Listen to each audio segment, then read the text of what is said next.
অল্প পয়সাতে সুন্দর মতো জীবিকা নির্বাহ করতে পারবেন। আর ব্যবসা করলে বড় থেকে বড় ব্যবসা করার চেষ্টা করবেন, কোটি টাকার মালিক হব।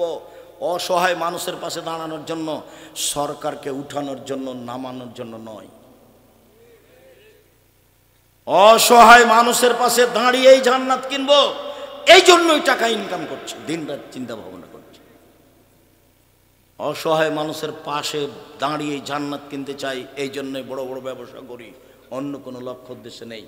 এইটা আপনার থাকলে পথ সহজ হবে, আল্লাহ সন্তুষ্ট হবেন। সম্মানিত দিনী ভাই বোন, চলেন পারিবারিক সদাচরণ। রাসূল সাল্লাল্লাহু আলাইহি সাল্লাম বলেন, মান আলা সালাসা বানাতিন, কেউ যদি কাছাকাছি চলে এসেছি, বিরক্ত হবেন না, আজকের মতো শেষ করতে যাচ্ছে। কেউ যদি 3টে ছেলে মেয়ে লালন পালন করে, 3টে মেয়ে, তো দেখেন তো মেয়ে কিভাবে লালন পালন করতে হয়। কষ্ট নিয়েন না, আপনাকে আমি ভালোবাসি। 1, আল্লামাহুন্না, মেয়েকে বিদ্যা শিখিয়ে দিল। 2, আদ্দাবাহুন্না, মেয়েকে শিষ্টাচার শিখিয়ে দিল। বলেন তো ভাইজান, শিষ্টাচার কি জিনিস? আপনি মাথায় টুপি দিয়ে আছেন, আপনার মেয়েটা স্কিন পায়জামা পরে আছে, এটা কি শিষ্টাচার? আপনার মেয়েটা মাথার চুল ছোট করে আপনার সাথে আছে, আপনি হাজি মানুষ, এটা কি শিষ্টাচার? আল্লাহ নবী বলছেন মেয়েকে শিষ্টাচার শিখিয়ে দিল। 3, আহসানা আলাইহিন্না ইলাইহিন্না, তার সাথে ভালো আচরণ করলো। কোনো সময় মেয়ের সাথে খাস্টা মেষ্টা আচরণ করবেন না, সাবধান। মেয়েকে বারবার আদর করবেন, আম্মু বলবেন, বারবার আদর করবেন। খারাপ দেখছেন, তারপরে আপনি ধৈর্যের পরিচয় দিয়ে ভালো করার চেষ্টা করবেন। দিনরাত খবর নিচ্ছেন, ঢাকা বিশ্ববিদ্যালয়ে মেয়ে পড়ে, আম্মু কেমন আছো, আম্মু কেমন আছো, আম্মু টাকা পয়সার প্রয়োজন হলে বলবে, বলছেন। হঠাৎ একদিন শুনছেন ভাতিজা বলছে, চাচা জানেন কি হয়েছে? না তো খালেদা বের হয়ে চলে গেছে, এখন বিশ্ববিদ্যালয়ে নেই। তখন আপনি বলছেন, তোকে ত্যায্যপুত্র করলাম, তোকে ত্যায্যপুত্র করলাম, তোকে ত্যায্যপুত্র করলাম। তোকে যদি পাই তাহলে যমুনা নদীতে কেটে ভাসাবো, বাপে বলছে। ত্যায্যপুত্র বললেই কে মেয়ে ত্যায্যপুত্র হবে? মরলে মেয়ে জমি নিয়ে নেবে। বের হয়ে গেছে যেখানে সেখানে বিবাহ দিয়ে দেন, পথ সহজ, তাড়াতাড়ি যান। গিয়ে বলবেন, চোর চান্ডাল যা হয় হয়ে গেছে, মানিজ্যতার নদী ধরার চেষ্টা করিয়েন না। যত রাগ করে থাকবেন তত জেনা, যত রাগ করে থাকবেন তত জেনা। 10 ছেলের মা হলো জেনা। এমন কোনো পথ নেই তাকে বৈধ করতে পারে। আপনাকে যেতে হবে, 2 জন সাক্ষী নিয়ে বলতে হবে ছেলেটাকে যে আমি তোমাদের বিবাহে সম্মতি জানালাম, এই যে আমার 2 জন সাক্ষী, বাস এখন সংসার ঠিক আছে।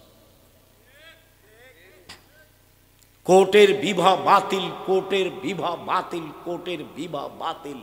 কোর্টে বিবাহ হওয়ার পর যদি 10টা ছেলে হয়, 10টাই ছেলে অবৈধ। বাপ মারা গেলে তার ভাই দিয়ে বিবাহ পড়াতে হবে, তার ভাই মারা গেলে তার নিজের ছেলে যেগুলো অবৈধভাবে হয়েছে তাকে মালিক করে বিবাহ পড়াতে হবে। বিবাহ পড়াতে হবে, বুড়ি হয়ে গেলেও কোনো পথ নেই, না হলে এটা বৈধ করার কোনো পথ নেই। রাসূল সাল্লাল্লাহু আলাইহি ওয়াসাল্লাম না করেছেন। আইয়ো ইমরাতিন নাকাহাত বেগেরে ইজনে ওয়ালিহা ফানিকাহুহা বাতিল, ফানিকাহুহা বাতিল, ফানিকাহুহা বাতিল। যে কোনো মহিলা নিজে বিবাহ করলো অভিভাবক ছাড়াই, সে বিবাহ বাতিল, সে বিবাহ বাতিল, সে বিবাহ বাতিল। শোনেন, পাবনার ঘরের খবর জানা নেই, রাজশাহীর আছে, চট্টগ্রামের আছে, বরিশালের আছে। কি ঘরের খবর? রাজশাহীতে বলে বিবাহের সময় উকিল বাপ লাগে। তো বাপ বেঁচে থাকলেন, উকিল বাপ হারাম, এটা মনে রাখবেন। উকিল বাপ চিরদিনের জন্য হারাম। আমি লজ্জা পাচ্ছি, তো আমার বড় ভাই আছে, আমার বড় ভাই উকিল হোক। জি না, আপনার কম বুদ্ধি আছে, আর আপনার বড় ভাই চৌকুস, তারপরে আপনি উকিল। আর চট্টগ্রামে বিবাহের দিন থেকে উকিল বাপই বাপ, সেদিন থেকে আসল বাপ বাতিল। উকিল বাপ তার বাড়িতে আসে, তার বাড়ি থেকে যায়, মেয়েকে নিয়ে আসে, সেদিন থেকে উকিল বাপ হয়ে। চট্টগ্রামের খবর বলছে, এবারে নগদ। কত নোংরা নীতি। আমি পাবনার খবর জানা নেই, চাঁপাইনবাবগঞ্জে বিবাহের শুরু থেকে শেষ পর্যন্ত এমন একটা কাজ নেই যেটা যায়, সবই হারাম। শুরু থেকে শেষ পর্যন্ত মেয়ে দেখা থেকে নিয়ে, বিবাহ পড়া থেকে নিয়ে, অলিমা থেকে নিয়ে, ক্ষীরকাচি বরন্তা আমাটা থেকে নিয়ে যা কিছু আছে একটা জায়েজ নয়। আমার একাধিক দিনের দেখা। এক, এদিকে দেখেন, মেয়েকে বিদ্যা শিখিয়ে দিল, বাপের জিম্মেদারি। দুই, মেয়েকে শিষ্টাচার শিখিয়ে দিল, বাপের জিম্মেদারি। তিন, মেয়ের সাথে ভালো আচরণ করলো। কুন্নাল্লাহু হেজাবান মিনান নারে ইয়াউমাল কিয়ামা, সেই দিন মেয়ে বাপের জন্য জাহান্নাম থেকে অন্তরাল হয়ে যাবে। এদিকে দেখেন, জাহান্নাম থেকে অন্তরাল হয়ে যাবে। মেয়ে তিনটে দাঁড়াবে মধ্যে, ওই দিকে আছে জাহান্নাম আর এদিকে আছে বাপ। মেয়েরা আল্লাহকে বলবে, আমার আব্বাকে আগে জান্নাতে দিতে হবে, তারপরে কোনো কথা। মেয়েরা কঠিনভাবে বেঁকে যাবে বিচারের মাঠে আল্লাহর সামনে, আমার আব্বাকে জান্নাতে দিতেই হবে, তারপরে কোনো কথা। এইভাবে দাঁড়াবে মেয়েরা। ওদিকে আছে জাহান্নাম আর এদিকে আছে মেয়ের পিতে, আর মধ্যে আছে তিনটে মেয়ে। তো একজন বলছে, আব্দুর রাজ্জাক সাহেব, একটা মেয়ে হলে কি হবে, একটা মেয়ে। তো আমি বললাম যে আপনাকে তো আমি বলেছি ভাইজান, কম ছেলে মেয়ে নেবেন না, খুব লস। একটা ছেলে একটা মেয়ে নেওয়া খুব লস। ছেলে মেয়ে যদি বেশি হয়, টাকা পয়সা বেশি হবে। কেউ ঢাকায় থাকবে, কেউ সৌদি আরব, কুয়েত, কাতারে থাকবে, টাকা ইনকাম করবে। কেউ ঢাকায় ব্যবসা, চট্টগ্রামে ব্যবসা, পাবনায় ব্যবসা করবে, টাকা পয়সার অভাব নাই। খালি ঢাকাওয়ালা ডাকবে, আম্মু এখানে আসেন তো, কালকে আসতে হবে। যে চট্টগ্রামে বলছে, আম্মু কালকে আপনি আসবেন, ওর পাবনায় থাকা হবে না। পাবনার ছেলে বলছেন, না না না না, আম্মা আমার কাছে থাকবে। দেখছেন সম্মান। একটা ছেলে দুনিয়ার বদ শয়তান, ও বলছে যে বাপ যদি না আমারে তো মায়েরা জমি দখল করবো, তাই বলছে। এই পথে যাবেন না। ছেলে মেয়ে বেশি যদি হয়, টাকা বেশি হবে। ছেলে মেয়ে যদি বেশি হয়, তাহলে দুই একটা মারা যাবে। যেমন আপনারা নিজেরা 10-12 ভাই বোন, 3-4টা মারা গেছে, 2-3 জন মারা গেছে, 5-7 জন আছেন। এইটা বাপের মায়ের জান্নাতের যাওয়ার খুব বড় পথ এবং শক্ত পথ, শক্ত, কঠিন শক্ত পথ। মেয়েরা বাপকে জাহান্নামে যেতেই দিবে না 3 জন। তো 2 জনের ব্যাপার আল্লাহ রাসূল বলেছেন, মান আলা জারিয়াতাইনে, কেউ যদি 2টা মেয়ের লালন পালন করে, হাত্তা তাবলুগা, বড় হওয়া পর্যন্ত, বিবাহ দেওয়া পর্যন্ত, ফাহুয়া আনা ফিল জান্নাতে হাকাজা, তাহলে সেই পিতার আমি জান্নাতে এইভাবে থাকবো। সুম্মা সারা বিসাবাব অলস্তা, মধ্যমা আঙ্গুল এবং তর্জনী জমা করে দেখালেন। তর্জনী আর মধ্যমা যেভাবে জমা ধরে আছে, এই 2টা মেয়ের সাথে ভালো আচরণ করে যে বাপ লালন পালন করেছে, সেই পিতার আমি মুহাম্মদ সাল্লাল্লাহু আলাইহি সাল্লাম জান্নাতে এইভাবে থাকবো। 10টা ছেলে লালন পালন করলে এক নেকি হবে না। তো আব্দুর রাজ্জাক সাহেব পড়াবো কেন? জন্ম দিয়েছেন এই জন্য। নাহলে যা পাপ করবে সব আপনার, যা পাপ করবে সব আপনার। খুব শক্ত হতে হবে ছেলে মেয়ের উপরে। মেয়ে লালন পালন করেন, খালি জান্নাত, নগদ জান্নাত। মেয়ের সাথে সদাচরণ, কোনো সময় মেয়ের সাথে খাস্টা মেস্টা আচরণ করবেন না। মেয়েকে মারতে যাবেন না। মেয়ে বের হয়ে চলে গেল, মন খারাপ করবেন না, গিয়ে বিবাহ দিয়ে দেন। রাগ করে যে কয়েক ঘন্টা আছেন, সে কয়েক ঘন্টা বিপদ। মেয়েকে বিশ্ববিদ্যালয় ভাবে পড়াতেই হতো না। আর ডাক্তারি শিখাবেন মেয়েকে। মাথার বুদ্ধি তো ভালো, কিন্তু ডাক্তারের, মহিলা ডাক্তারের ব্যবস্থা না থাকলে হবে? আপনি খোঁজ খবর নিয়ে দেখেন তো, অনেকগুলি ছেলের সাথে আপনার মেয়েও থাকে। উলঙ্গ অবস্থায় মেয়েটাকে ফেলে রাখা হয়েছে, অপারেশন করবে, সেই জন্য আপনার মেয়েও আছে, তার বন্ধু বান্ধব আছে, তারা হাসি মজাক করছে, এর নাম শিক্ষা। আপনি ভালো জায়গাতে দিয়ে মেয়ে ডাক্তারি করান, ব্যবস্থা না থাকলে, নেই তো নেই। পুরুষ ডাক্তার দিয়ে চিকিৎসা নেওয়া যাবে, হাদিস বুখারী মুসলিম। আপনি চিকিৎসা নিয়েন না, ভালো কথা তো। রোগ ব্যাধি হবে জান্নাত দেওয়ার জন্য।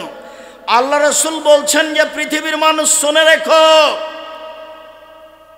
শুনে রেখো, আমি তোমাদের 3টা কাজের কথা বলি, তাতে পাপ মিটে যাবে, মান বেড়ে যাবে।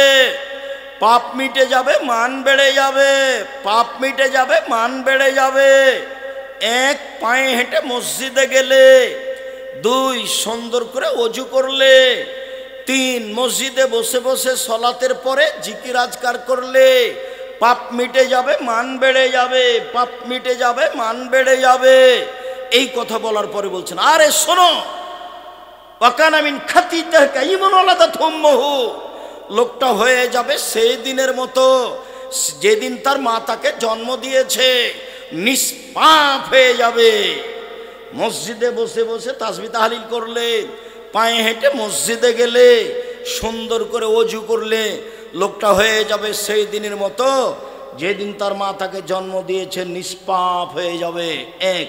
দুই, কেউ যদি হজ করে হজ কবুল হয় তাহলে হয়ে যাবে সেই দিনের মতো যেদিন তার মা তাকে জন্ম দিয়েছে, নিষ্পাপ হয়ে যাবে। তিন, কারো যদি অসুখ বিসুখ হয় তারপরে বলে আলহামদুলিল্লাহ, তাহলে সে হয়ে যাবে সেই দিনের মতো যেদিন তার মা তাকে জন্ম দিয়েছে, নিষ্পাপ হয়ে যাবে। বুখারী মুসলিমের হাদিস, আল্লাহ রাসূল বলছেন কারো গায়ে যদি জ্বর হয় তাহলে তার শরীর থেকে পাপ ঝরে যায় কামারের হাপড়, কর্মকারের হাপড়ে ভাটিতে লোহা স্বর্ণ চাঁদি দিলে লাল হয়ে গেলে লোহা স্বর্ণ চাঁদির ময়লা যেভাবে ঝরে যায়, মানুষের গায়ে জ্বর হলে তার পাপ সেভাবে ঝরে যায়। বুখারী মুসলিমের হাদিস। নিষ্পাপ হয়ে যায়। ছেলে মেয়েকে লালন পালন করলে মেয়েরা তার জন্য জাহান্নাম থেকে অন্তরাল হয়ে যাবে, নবীর সাথে জান্নাতে থাকতে পাবেন মেয়েকে লালন পালন করে। এতিম যদি লালন পালন করেনি এতিম, তাহলে আপনি নবীর সাথে থাকবেন। তবে সুমা ফাররাকা বাইনাহুমা, আঙ্গুল দুটি এভাবে দেখালেন কিন্তু একটু ফাঁকা করলেন। এতিমের লালন পালন করলে রাসূলের সাথে থাকবেন, তবে একটু দূরে। আর মেয়ে যদি লালন পালন করেন আর যদি তিনটে করেন তাহলে বোঝা যায় না। এগুলো আমি বলিনি, এগুলো কে বলেছেন? মুহাম্মদ সাল্লাল্লাহু আলাইহি সাল্লাম বলেছেন। দেখেন আপনি উপদেশ বইয়ে সদাচরণ নারীদের সাথে শুনুন, পারিবারিক সদাচরণ কয়েকটা, শেষের দিকে চলে আসলাম। পারিবারিক সদাচরণ। আয়েশা রাদিয়াল্লাহু তাআলা আনহা বলেন, রাসূল সাল্লাল্লাহু আলাইহি সাল্লাম, আমি একটা গিলাসে পানি পান করে রাসূলের হাতে দিতাম, ওয়ানা হাইজ, তখন আমি ঋতুবতী।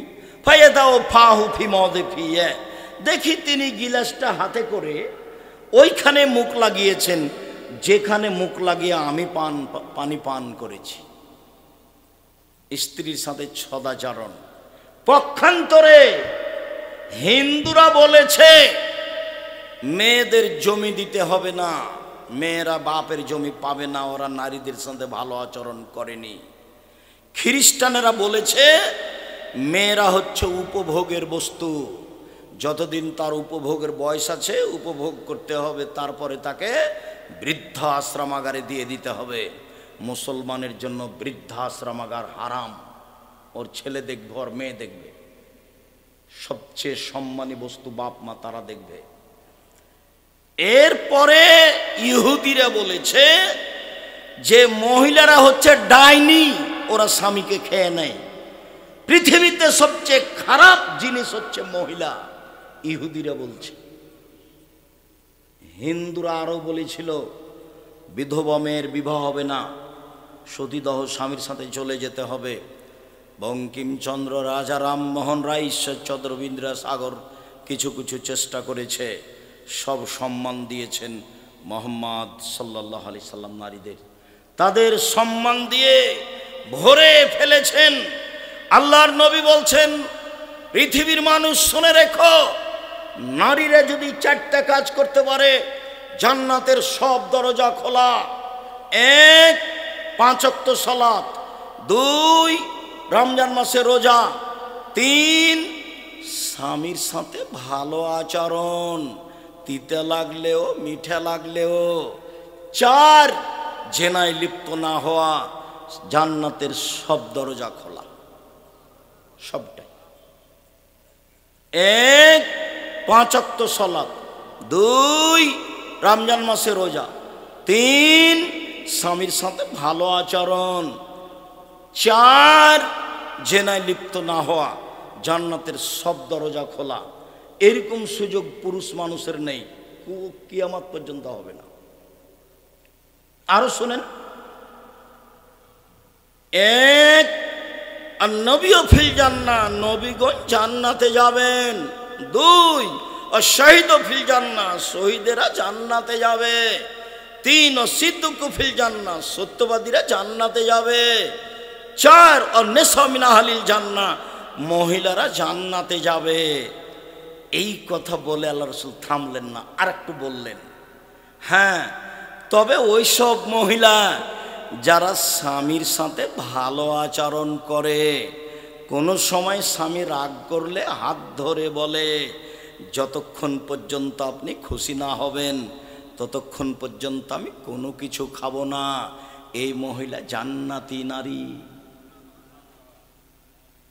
আল্লাহ রাসূল বলেন খায়রুন নিসা, মহিলাদের মধ্যে সবচেয়ে ভালো মহিলা, 1 স্বামীর সাথে কথা বললে হাসি মুখে বলে, 2 স্বামীকে মেনে চলে, স্বামীর সাথে ভালো আচরণ করলে আদেশ করলে মান্য করে, 3 স্বামী বাড়িতে না থাকলে নিজেকে হেফাজতে রাখে, স্বামীর সম্পদ এবং নিজেকে কারোর সাথে মোবাইলে কথা বলে না, নিজেকে কারোর কাছে বিলিয়ে দেয় না, স্বামী না থাকলে স্বামীর অর্থ সম্পদ নিজের বাপ ভাইকে দিয়ে দেয় না, বন্ধু বান্ধবকে দিয়ে দেয় না।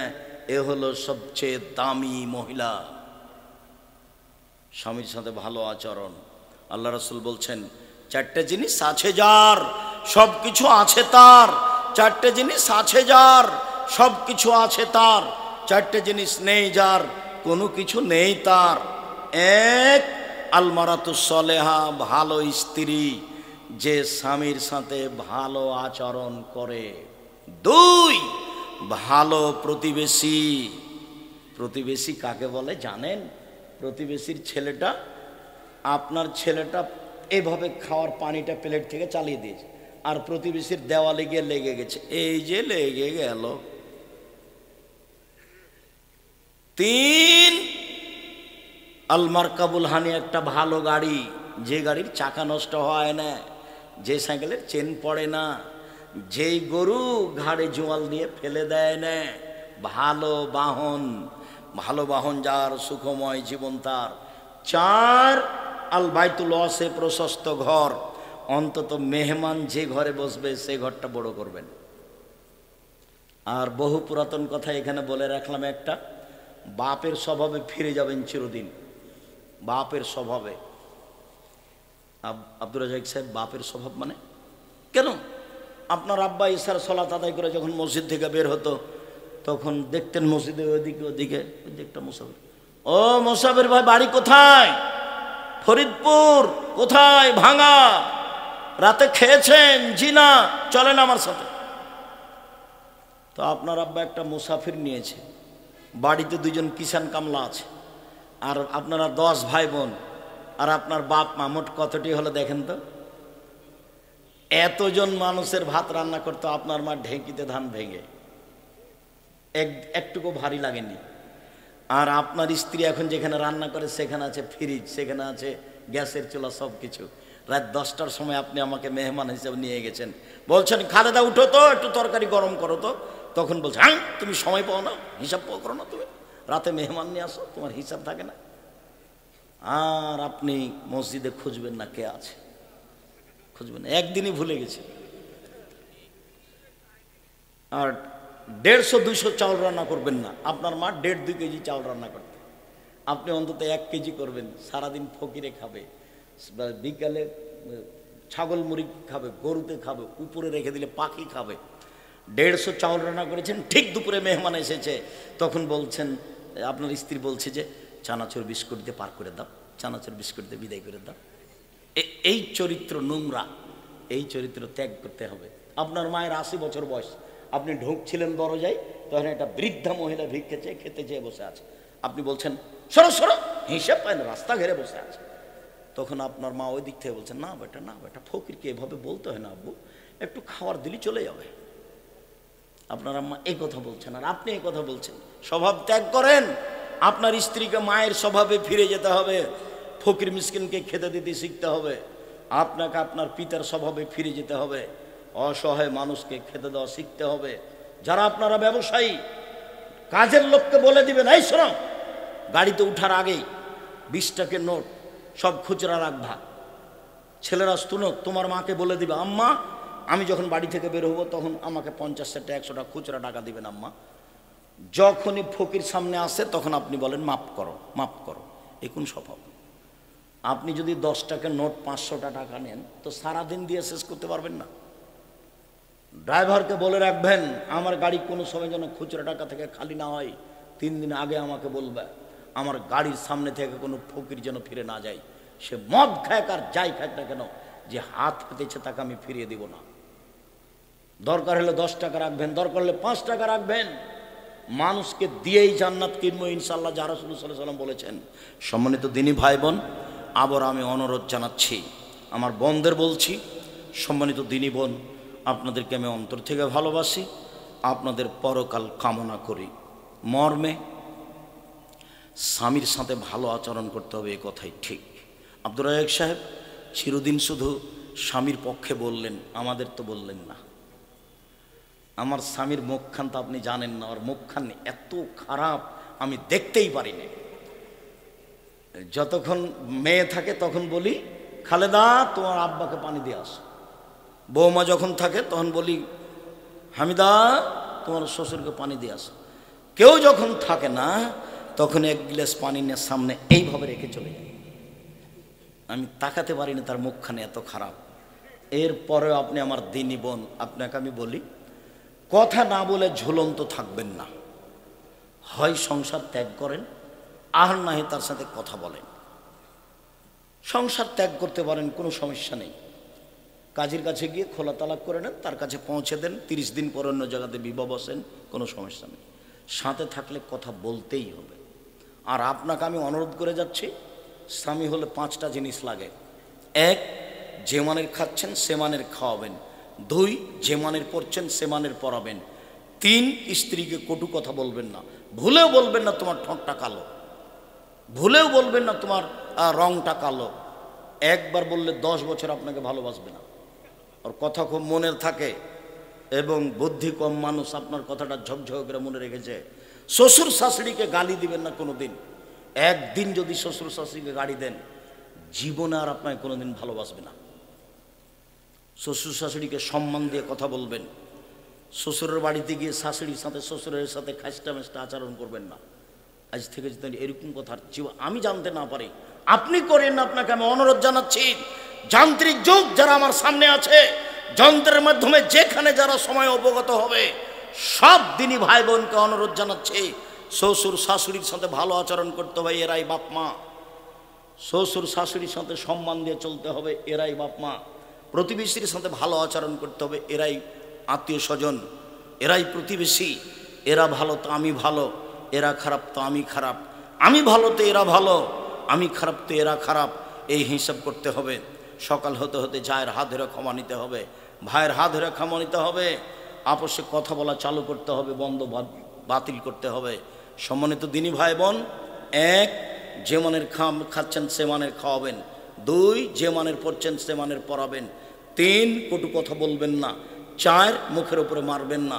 5, স্ত্রীকে নিজের বাড়ি ছাড়া কোথাও যেতে দিবেন না। খালার বাড়ি যেতে পাবে না, ফুফুর বাড়ি যেতে পাবে না, মায়ের বাড়ি যেতে পাবে না, জরুরি প্রয়োজন ছাড়া বাড়ি ত্যাগ করতে পারে না। বাজার যাও তো বহু দূরের কথা। তা পুরুষের পরিচয় ভ্যানিটি ব্যাগ হাতে করে রাস্তা রাস্তা ঘুরে বেড়াই, এই দোকানদার এক গুতা মারে, ওই দোকানদার এক গুতা মারে, টাকা আপনি দিয়েছেন, মোহর আপনি দিয়েছেন, লোকে মারে গুতা, আপনাকে একটা খারাপ লাগে না? আপনার একটা আত্মমর্যাদা থাকা দরকার। আত্মমর্যাদা নিয়ে মানুষের মতো মানুষ হয়ে ভারাত্ম বজায় রেখে মানুষের সাথে সদাচরণ করে, স্ত্রীর সাথে সদাচরণ করে, স্ত্রীকে বাড়িতে রেখে বাকি সময় জীবন কাটানোর চেষ্টা করুন। আল্লাহ আমাদের তৌফিক দান করুক, আল্লাহুম্মা আমিন। আল্লাহ, আমাদের যারা মারা গেছে তুমি তাদের কবরের শাস্তি মাফ করো। আমরা যারা অসুস্থ তুমি তাদের আরোগ্য হতে পারে না। 30 বছর আগে আমি নাকচ করেছি, আমি বলেছি এই দেশে কোন শিক্ষিত মানুষ শিক্ষামন্ত্রী হয়েছে যাবৎ আমার জানা নেই। ঠাকুর এদেশের সবচেয়ে বড় খারাপ মানুষ। ঠাকুর ইংরেজদের দালাল, ঠাকুর বিশ্ববিদ্যালয়ের শত্রু, ঠাকুর বাঙালিদের শত্রু, ঠাকুর জাতির শত্রু। ঠাকুরের গান চলে আমার দেশে, ও তোমার আকাশ, ও তোমার বাতাস, ও কালিমা তোমার আকাশ, ও কালিমা তোমার বাতাস। ঠাকুর বারবার বলে কালিমা তোমার আকাশ। আমি বলেছি তোর বাপের আকাশ। সেকালে সিলেটে 5,000 কোটি টাকার মামলা হয়। যখন আমি কাঠগড়ায় উঠলাম, জজ আমাকে বলল, আপনি পিস টিভির আলোচক? আমি বললাম, জি হ্যাঁ। তিনি বললেন, আপনার মামলা আমি খারিজ করে দিলাম। প্রথম দিনই তিনি কেটে দিয়েছেন। আমি ঠাকুরের বদনাম করলাম কি? আমি বলেছি, ঠাকুর বলেছে, ও কালিমা তোমার আকাশ, ও কালিমা তোমার বাতাস। আমি বলেছি, তোর বাপের আকাশ? আকাশ কার? আল্লাহর। বাতাস কার? আল্লাহর। ও বিশ্ববিদ্যালয়, ঢাকা বিশ্ববিদ্যালয়ের শত্রু, ও বাঙালিদের শত্রু, ও হচ্ছে খ্রিস্টানদের দালাল। যখন আমাদের দিনী ভাই বোন জেল হাজতে আছে ইংরেজদের যুগে, তখনও লন্ডনে দালালি করে, সে আমার বন্ধু হয়? তার মুখের গান আমার ছেলে মেয়ে দিন রাত বলে। এটা আমি আব্দুর রাজ্জাক বিন ইউসুফ 1 মিনিটের জন্য কোনোদিন মেনে নিনি। আমার ছেলে মেয়েকে আমি এখানে একদিনের জন্য যেতেও দিইনি। শুক্রিয়া, জাযাকুমুল্লাহ খায়ের। আমি আপনাদেরকে হকের উপরে চলার জন্য আন্তরিকভাবে অনুরোধ জানাচ্ছি। সম্মানিত দেশবাসী, সম্মানিত এলাকাবাসী, সম্মানিত পাবনা জেলার দিনী ভাই বোন, আমি আপনাদেরকে রাসূলের পদ্ধতি অনুযায়ী বাকি জীবন পরিচালনা করার জন্য, পরিবারের উপরে শক্ত হয়ে পরিবারকে সুন্দর করার জন্য, আল্লাহকে সন্তুষ্ট করার অনুরোধ জানিয়ে আপাতত এখানে কথা শেষ করলাম। যাওয়ার পূর্বে বই পুস্তক অবশ্যই সংগ্রহ করবেন। এইগুলো জামিয়া সালাফের পক্ষ থেকে বিশেষভাবে ইতিসাম পত্রিকা, জামিয়া সালাফের মুখপাত্র, আপনারা নিজেরা পয়সা খরচ করে আল ইতিসাম পত্রিকা বের করেন, লক্ষ লক্ষ টাকা খরচ করে। যেগুলো বই আছে অন্য, সেগুলো আমি নিজের বই আমি নিজে টাকা পয়সা খরচ করে করি। আল ইতিসাম পত্রিকা আপনাদের টাকা দিয়ে বের করি। আল ইতিসাম পত্রিকায় 50টা প্রশ্নের উত্তর আছে। নিজে পয়সা দিয়ে বের করেন, নিজে দেখবেন, লক্ষ লক্ষ টাকা খরচ করেন। আপনি না দেন, আপনার কোনো ভাই দেয়।